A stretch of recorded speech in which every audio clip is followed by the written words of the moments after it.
I am Zhenya and this is Zhenya's Kitchen. Today we're going to make a dish that is New Year's classic and birthday must when I was growing up in Russia.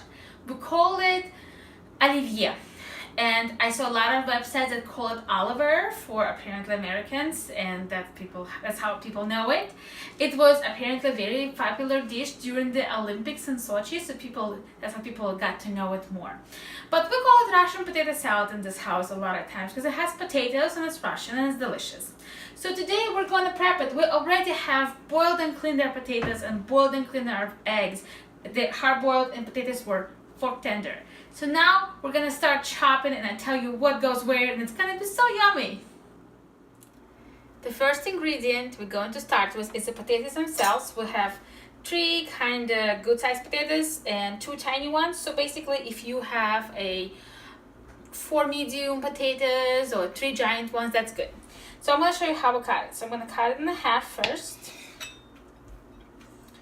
Separate the halves, then go through. You gotta have a very sharp knife. And watch your fingers. I went through twice. Then I'm gonna go lengthwise.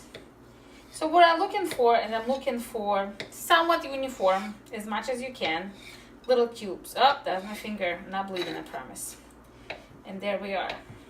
And I'll show you what it looks like. Little cubes of potatoes. See, they're breaking up. This is it. So I'm gonna continue cutting the potato and I'll come back to you real soon.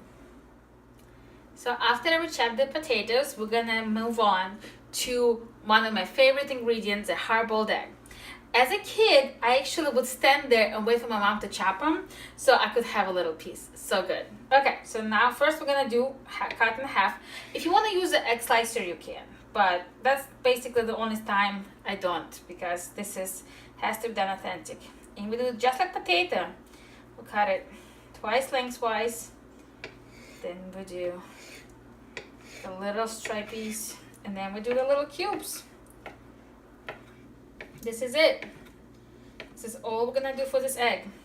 And I have 7 eggs here. You can do 6 if you want. You can do 8. The more egg, the better. So I figured I would just do 7 because it's like a golden needle.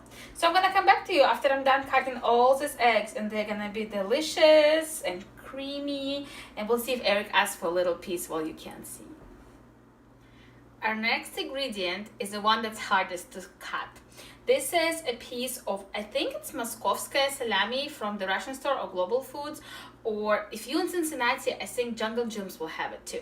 So this is just salami, it's delicious, and it's about a pound. So well, you can slice it, you can ask them to slice it thick, and then you can slice it at home, continue slicing it. We're just gonna try and do this. So I'm gonna slice all of it like this, but I'm gonna just show you one piece. So we'll have one slice, and then we'll make skinny long strips. If you have a husband or son or somebody that's Mayo, has a lot of strength, or if you are working out, that would be not a problem. But anyway, ask somebody who has really strong arms to do this, because this is a little hard. And now we're just gonna cut it in small little pieces, about the same size as an egg and potato, as close as you can. This is it. I'm gonna continue slicing this whole thing, and I'll come back to you with ingredient number 4. So our next ingredient is going to be pickles. This is not just regular Polish dill pickles. We get them at Global, and I think other stores have them sometimes. I'm gonna show you the jar, and they are a product of Poland, so they're not Polish pickles. They are from Poland, and they are more marinated than pickled, so they're sweet and sour. So the deal is, if you're using regular salty pickles, you should use a different kind of ingredient number last.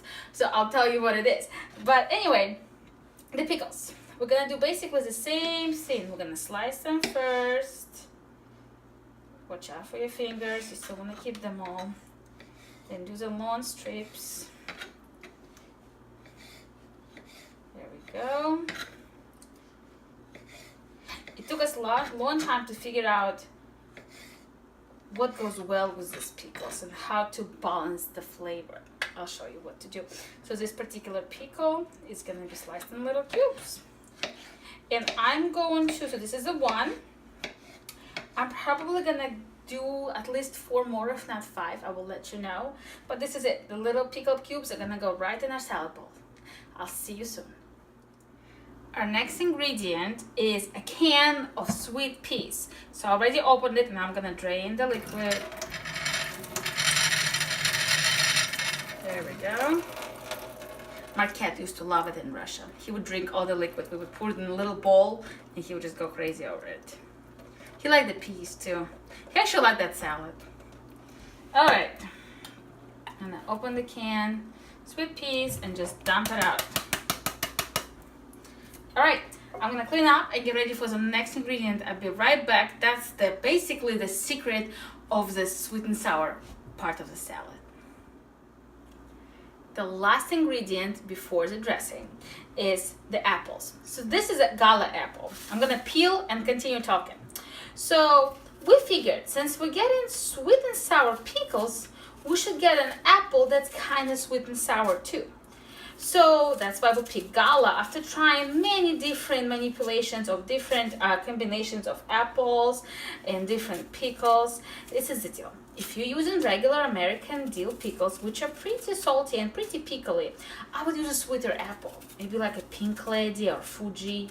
So here we have 2 apples, and I'm gonna continue peeling, and I'll show you what we're doing next. And this is basically the secret. When you tell somebody you put apples on your potato salad, they're gonna say, "What? Canned peas? What?" And you say, "Yeah, it's Russian." My sister-in-law Melissa loves this one. She thinks this is the best potato salad. I told everybody now, Melissa. Everybody knows. All right. I'm done peeling here. Whew, hot. All right. Now I'm gonna take another knife because it's more comfortable. Cut the apple in half. Cut it in quarters. If I can. Oh, that's a strong apple. Cut these ends out. Cut the middle out really carefully. I could hear it, it didn't come out all the way, so I'm gonna continue. And now we're doing the same thing all over again. We're gonna slice, slice. Now we're gonna build it back up very carefully. Do some long strips. And then we're gonna make some little cubes. This is it. I'm gonna make this apple and finish this apple as well. And I'm gonna come back to you when we're gonna add the most delicious mayo. And by the way, if you're in Russia, a lot of people still use sour cream in it as well. I grew up with a mixture of 50-50, but then later on in life, I actually figured out that mayonnaise just tastes so much better. I don't know why, it just does. So we're gonna come back to you when we're ready to mix and dress. So our last thing we have to put in after all these ingredients, this bowl is full and it's heavy. We're gonna use olive oil mayo, my favorite. And we're gonna use probably about a cup. I have never measured it. You just have to look for the consistency we're gonna probably get to. Hopefully, it's gonna be the best consistency ever. So we're gonna start with a few big blobs. Big giant blobs. There you go, giant blobs. Again, a lot of people I know use sour cream as well. In Russia, they believe that animal fat is not as good as animal fat? No, is animal fat better, I guess.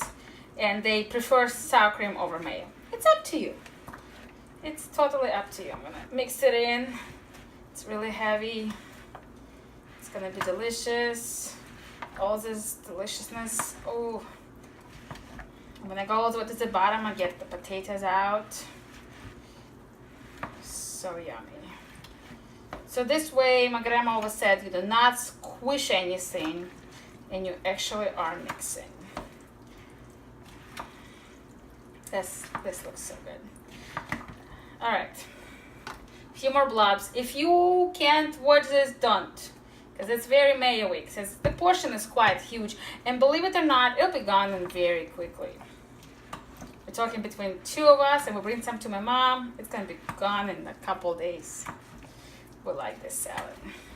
It goes well with everything. Meat, fish, any kind of vegetables. You can eat it by itself. It's a great breakfast. It's a great dinner.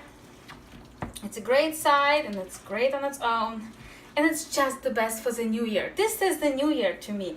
So when I was growing up, it was really hard to find mayo or green peas in Soviet Union. And it was such a rare occasion when people did that whenever we did, we'd save it just for the new year, for the birthday or for Women's Day. And then we would make this salad and it was just so delicious. So this is perfect. This looks amazing. I'm gonna come back to you in a second because I need to grab a plate and we're gonna have a taste test. So taste test time. I'm gonna put a big heaping spoon on my plate. So beautiful, so juicy, so delicious. There it goes.